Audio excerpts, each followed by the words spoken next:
I guess let's talk about moving to Vegas and kind of what triggered that and why you think it's a good idea for your career. Well, there's a lot of things. Well, first of all, my move to Vegas, you know, happened rather fast. It wasn't something I had planned on doing. It was something that kind of came up and what was needed. You know, I was at Strong South for 13 years, and I felt that we couldn't agree to disagree on some of the ways that needed trained for future fights. So, you know, it was time for me to make a decision for myself, and instead of joining another team and doing all these different things, which I did end up joining a team, I joined Extreme Couture, but the main reason I moved to Las Vegas was for the UFC Performance Institute and all that the UFC as a whole has to offer. I think a lot of people have no idea what is offered to us here, and as all of the just extra things that we can utilize. You know, I'm 32. I'm not a young fighter anymore.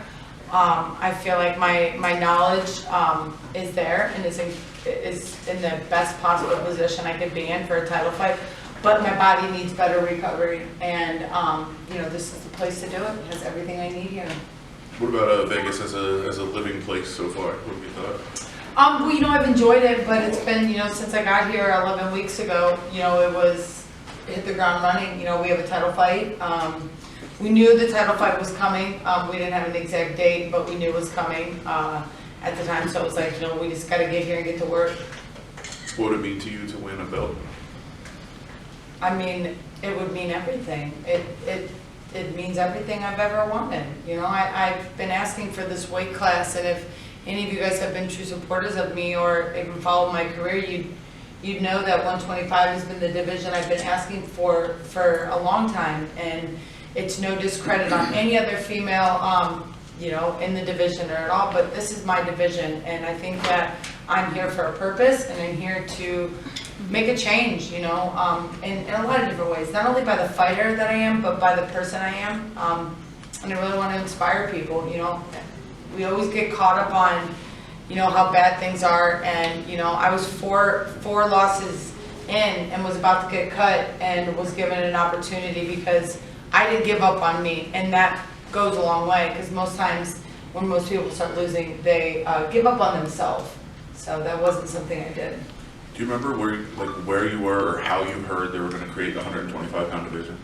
I was actually at practice, and they had announced it on Twitter, and it's kind of crazy how the time changes and everything works here, because now I understand it, but we were getting ready to go into a sparring day at the gym, and I was sitting in the bathroom and just scrolling through Twitter, and they announced that they were doing a tough 125, and I went running out to Marcus, and I was like, Marcus, they're doing a women's flyweight division. The flyweight division is here. It's here, like it's mine. It's mine. It's mine. It's everything I ever wanted. It's right here. It's a true lane to succeed in, a true chance at success, and a true chance at showing, you know, not only everyone else, but like showing myself of something that I felt so strongly about, that I know is there, and I've proven it, and I will keep proving it. I will retire on the top of this division, and whether or not other people believe me, I know that the ones that matter the most, and those are the guys that stand in the corner. And if I'm lucky to have people who join the Believe team outside of it, then lucky me, you know? When you're speaking about the team and you're creating this team, are you acting kind of as your own head coach, or is there a person that's brought in? Is there an acting head coach that you have to kind of help shape the direction of your training for this camp? There's a head cornerman, but then this is a team, and that's what we get so caught up on, is that if it was just a team, if it wasn't a team, if it was a one-person show, then why would I use the word team? You know, there's different times when when other people lead to the direction that they need to lead in. So Eric Nixick, who we would say acting as the head cornerman, you know, was followed by Gray and Darren and, you know, my brother, who is there because he understands me, right? Like, he understands my language, you know, in expression and what I'm doing in fights. So each time, you know, we work together. So if there's a day when it's my turn to lead, it's when I say it's too much training, or I need a day off, or this is how I'm feeling. So again, that's sometimes when we get so screwed up here in this sport, right? Like, it's not a one-man show. Not one guy gets to make all the calls. It's a true team effort. Everybody gets a voice. In coming out during this process of starting the whole team and moving, what's maybe the biggest thing that you've learned throughout this whole process? Maybe either about yourself or how the fight game works. What's the biggest thing you've learned after all this? Change is good. It's okay if things don't always go as planned, but if you're one of the fortunate ones in this sport, you know how to plug and play. So that means if it's a last minute opponent change, if it's a last minute exercise change, if it means that coach can't come today because of something happening and it's a change, but be flexible. You know, try not to focus so hard on the exact moment, but just work with what you have. And I've realized that now, that even on days that I expected to have a good day, I woke up and I had a bad day, and I had to turn it around and say, you know what, it's not a bad day. It's going to be a good day because we're going to shift gears. So that's one of the biggest things I've learned. I think that being here in Las Vegas has been a lot less stressful than any of my other camps. I don't know why. I mean, I can assume a couple of things. You know, I love the house that I live in. I love having a pool. I love the ability to have everything I have here, the food, the nutrition, the help. You know, the staff has been incredible, and they just, even on days, you know, that I feel a little less about myself, they were there to pick us up, and that's what they're here to do. You know, I don't care if they're telling, you know, Valentina the same thing. You know, I make it my own. And you kind of alluded to there, is Vegas the long-term goal? Is there any plans in the future to go back to Cleveland or go further west? I mean, or is the plan to stay in Vegas for the immediate future and heading forward? I want Jessica Eye presence throughout the entire world. So if it means I'm here and I get a little bit of there and a bunch of different spots, I just want to spread good energy, and I want to spread truly, you know, my mission statement. And my mission statement really in the world is social disapproval, or self-belief is better than social disapproval. And point case, losing 4 fights in a row where people just destroyed me through using social media and other things, that, again, my self-belief never changed. You know, there was self-doubt, but the self-belief in me never changed, and I want to keep adding that. So if I'm able to go back to Cleveland, bring them a belt, show them what's up, bring it back to Vegas because this is where the belt lives, and then to be able to take it places that maybe a UFC belt could never be or has never went, I'd love to go there and show people that opportunity. You've had a lot of experience going the distance in fights, coming out on the winning side of those decisions. Given what you've seen out of Valentina so far, how much of a factor do you think that would be in your fight with stamina, endurance, and the fact that you've had experience in grinding out victories? So I definitely think that that's something that needs to be taken into credit and into her game plan, right? Like, I am a slow starter. I know that about myself. It's why I changed how I warm up in the back. But to take someone into 5 rounds, I'd love to take them there. I'd love to drag them out in that. You know, like, what better than to get a more chance, you know, get a couple more minutes to beat someone up. You know, that's what I'm in this sport to do. So, and I think that being under those lights makes a difference, right? Like, you remember in school when you would, like, you got the 4 o'clock game, but then you're like, oh, wait a minute. The 7 o'clock game under the lights, right? Like, that's the one that feels the best. And I feel like I've been given a lot of opportunity to do that, right? To go the distance. But I think that now that I know that I can go the distance, I've done that so well, it's time to put my foot down on the pedal. It is time to show people why I believe so much. And that means sometimes you gotta floor it. You gotta go right through the red light.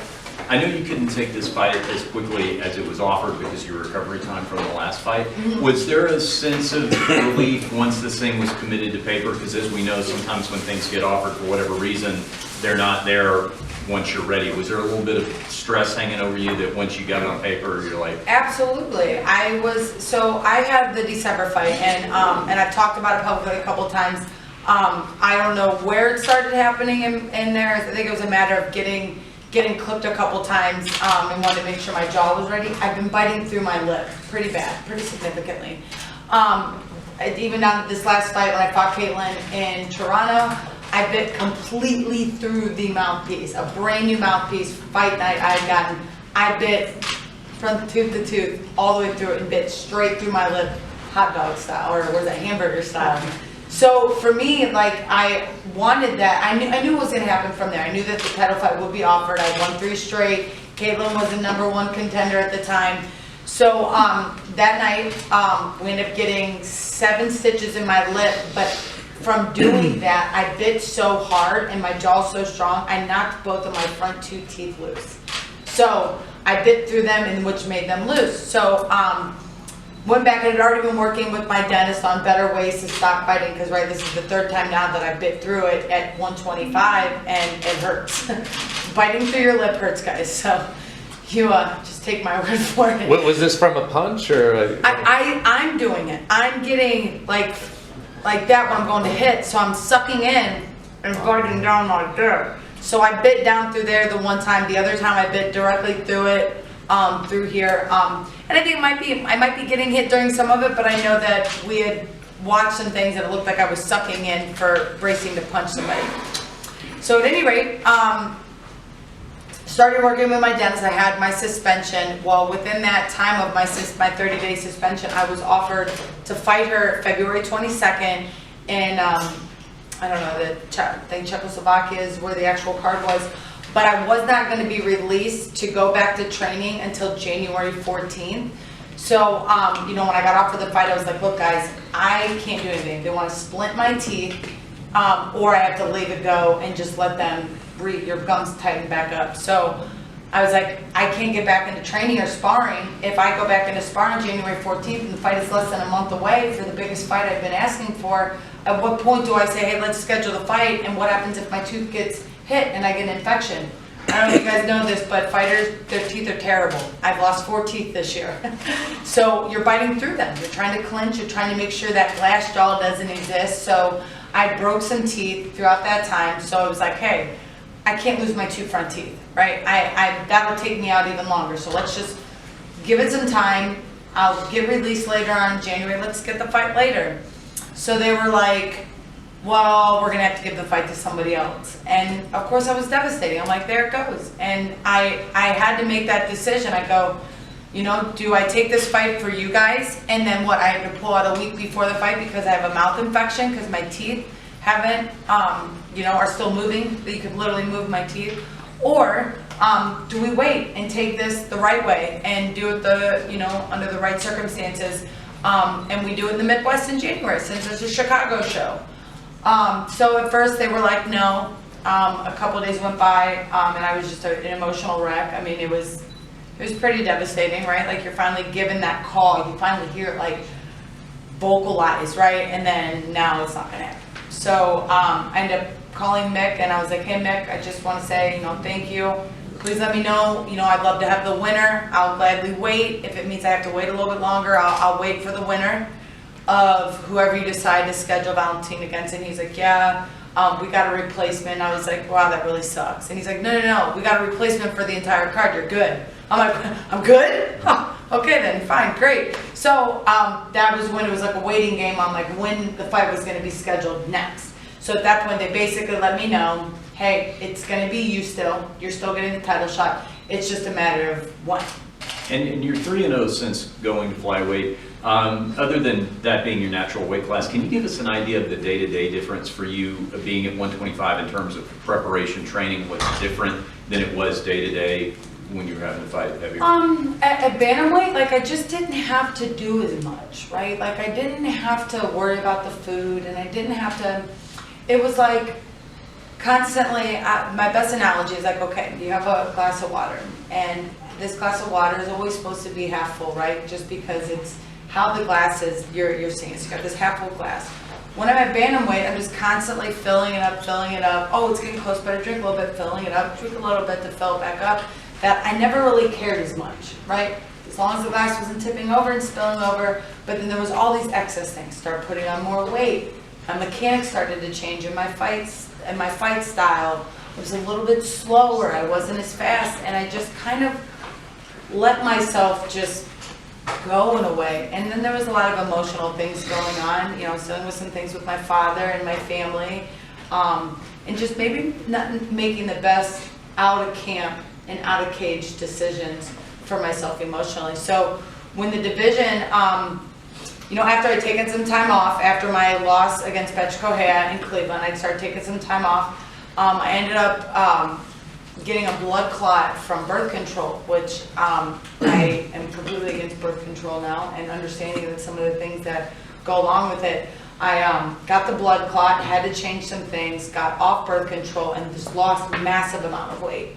So I'm like, wow, I'm losing weight again, and I feel lighter, and I feel like, well, wait a minute, I'm only 135 pounds, this is what I fight at, right? Like, then I started liking my body again, and I was like, ooh, what if I can be better at 135? Like, what if I can be the best 135 or at 135, right? Go back to the old boxing mentality, right? Only walk a couple pounds off your weight.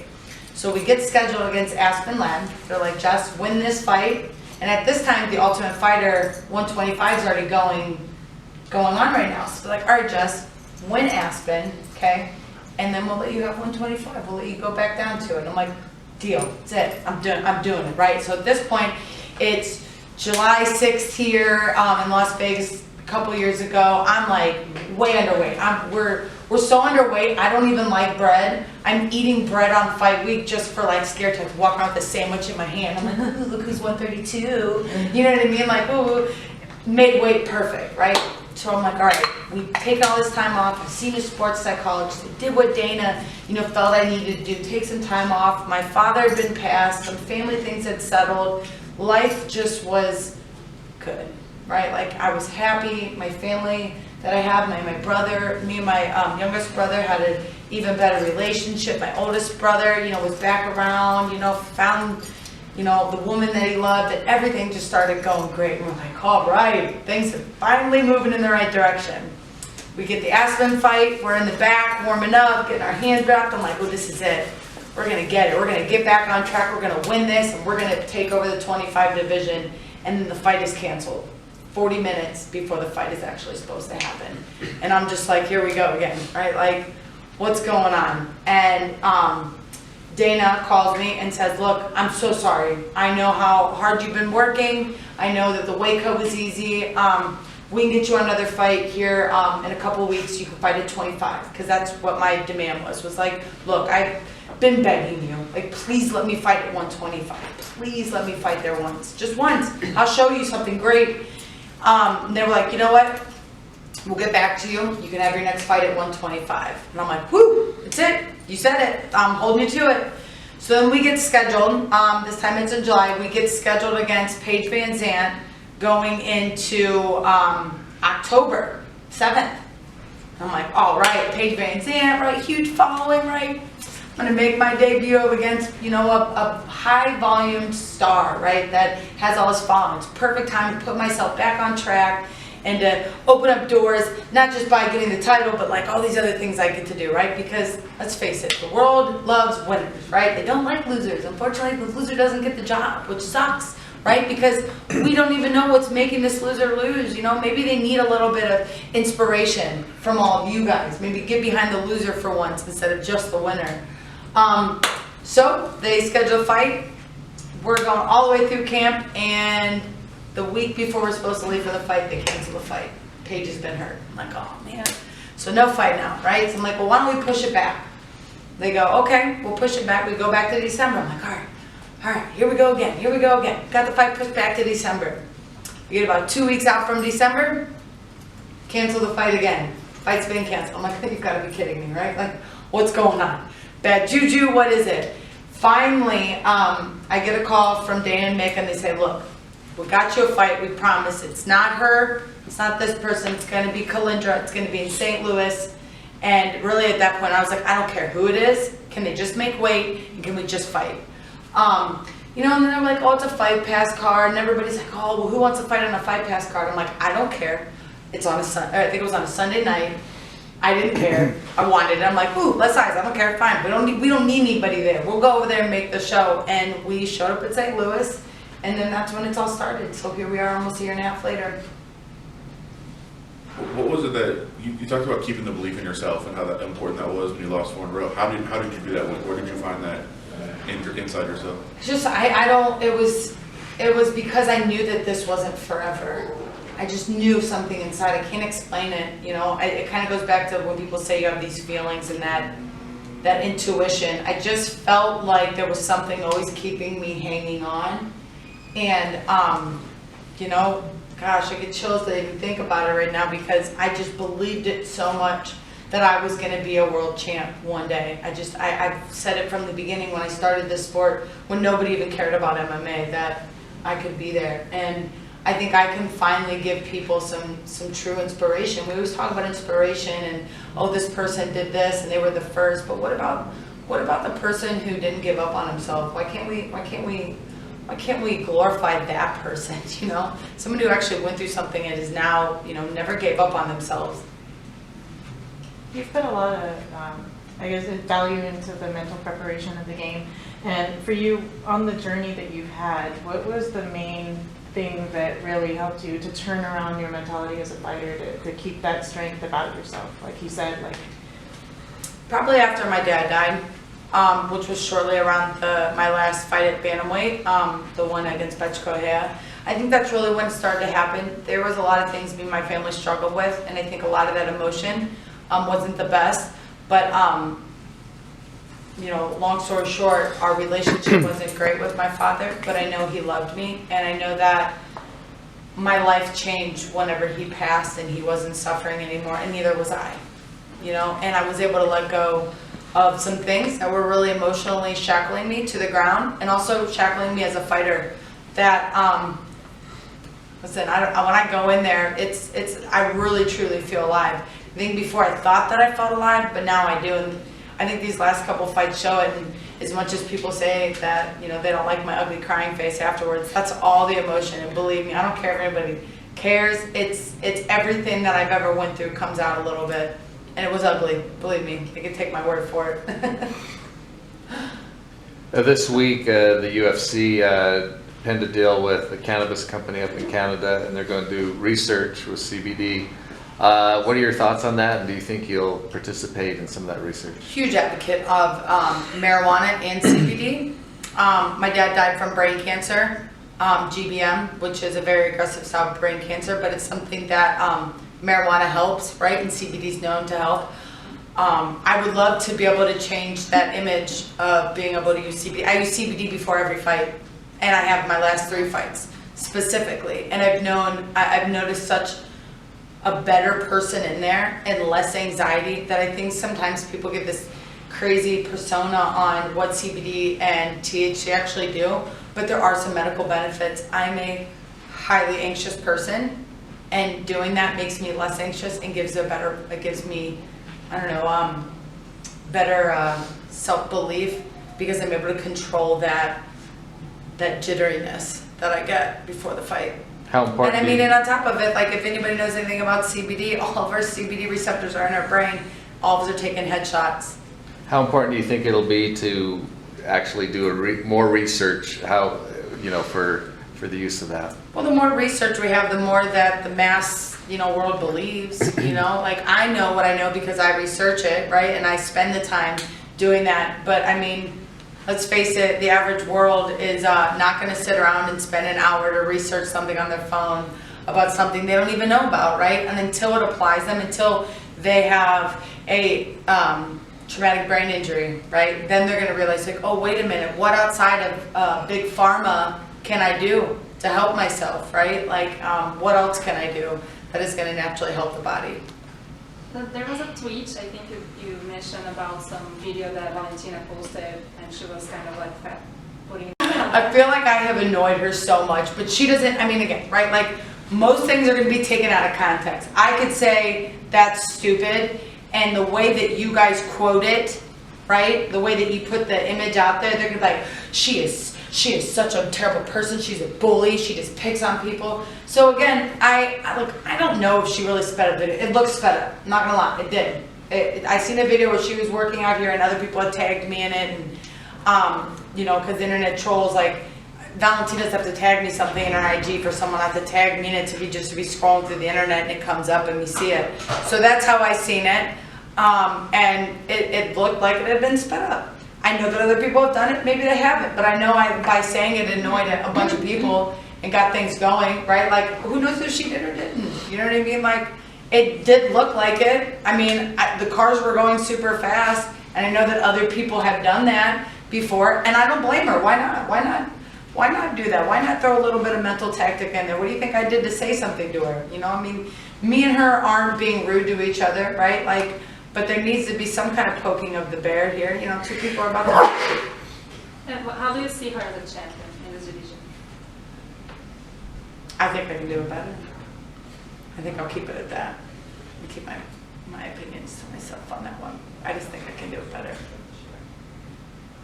You said there has to be poking, but you guys are training in the same UFCP. I mean, how much conversation is there? She said, so I'm extremely hard of hearing, right? Like, I don't know what it is. I got cauliflower in the ears, something.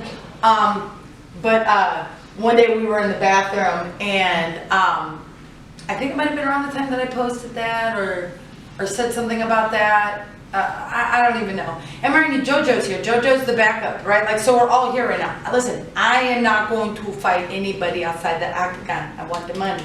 I want the money, right? Like, I need to make my life better, right? Fighting you here only emotionally makes things worse, right? Makes me more mad than it does me just saying, hey, I'm gonna save it so I can make sure I have a paycheck, right? So I think the girls are a little bit smarter in that way than the guys are. Like, anyways, it was shortly after something was said like that, and we're both like basically changing in the bathroom, which is already super awkward, right? Like, so like her and her sister in there, and you know, I'm just like, all right, well, I'll just change with my butt facing you.